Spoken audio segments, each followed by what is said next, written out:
हार का एतराफ करूंगी। तुम जिस घर से इसे लेके आए हो ना, लेके चले जाओ इससे बाहर। बेशक तुम जीत कर मुझे अपने घर ले आए, खुशफहमी में मत रहना। राहे चरण की अगली किस्त में हम देखेंगे कि शबरेज अपनी मोहब्बत को लेकर बहुत ही ज़्यादा जुनूनी है। शबरेज की माँ कभी भी शादी के लिए नहीं मानेगी, वो तो महर की इतनी इंसल्ट भी कराई है। शबरेज जितनी ज़्यादा महर से मोहब्बत करता है, महर उसकी मोहब्बत से उतना ही ज़्यादा डर रही है। वो शबरेज से प्यार तो ज़रूर करती है, लेकिन वो कभी भी अपने वालिदैन का सर नहीं झुका सकती।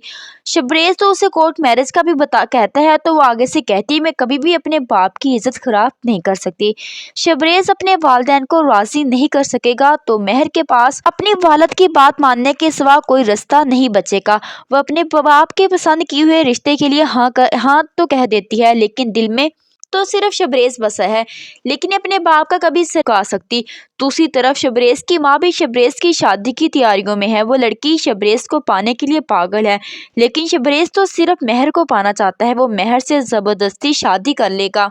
उस निकाह में महर की रजामंदी शामिल नहीं होती, क्योंकि उसने महर के वालिद को इतना मजबूर कर दिया होता है कि वो महर का निकाह से जल्द शबरेज से करने पर मजबूर हो जाता है। महर उससे नफरत करने लग जाती है, उसे रोकती है, लेकिन शबरेज को कहाँ समझ आती है। वो सिर्फ महर को हासिल करना चाहता है। जब शबरेज और महर का निकाह हो जाता है तो शबरेज उससे अपने वालिदैन के घर लेके आता है। महर के दिल में शबरेज के लिए नफरत आ जाती है, क्योंकि उसने ज़बरदस्ती ये रिश्ता कायम किया और शबरेज का वालिद भी घर दाखिल नहीं होने देता और उसे कहता है कि जहाँ से इस लड़की को लेकर आए हो वहीं उसे छोड़ के आए हो। मैं कोई भी मिडिल क्लास लड़की को अपनी बहू नहीं बना सकता। या तो अभी के अभी तुम इस लड़की को तलाक दो या फिर ये घर छोड़कर चले जाओ, तुम इसके साथ यहाँ नहीं रह सकते।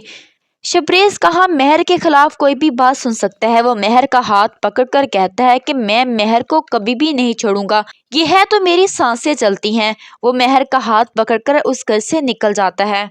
महर शबरेज से कहती है कि तुमने मुझे पा तो लिया है, लेकिन कभी भी मेरे दिल में वो मकाम हासिल नहीं कर सकोगे। मैं तुमसे नफरत करती हूँ, ये बात याद रखना। तुमने मेरी मजबूरी का फ़ायदा उठाया है। तो शबरेज कहता है कि मैं उस वक़्त का इंतज़ार करूँगा जब तुम्हारा दिल मेरी तरफ माइल होगा और तुम्हें मेरी मोहब्बत समझ आएगी। अब ड्रामे में बहुत ही ज़्यादा ट्विस्ट आएगा। महर कदम कदम पर शबरेज से नफरत का इजहार करेगी। शादी के बाद दोनों में बहुत ही ज्यादा लातल्की होगी। जितना ज्यादा शबरेज महर का ख्याल रखेगा, महर उतनी ही ज्यादा चिढ़ेगी। वो हर बात से इनकार करेगी जिस पर शबरेज उसे कहेगा। ड्रामा बहुत ही ज्यादा इंटरेस्टिंग होने वाला है। मज़ीद ड्रामा सर्विस के लिए चैनल को सब्सक्राइब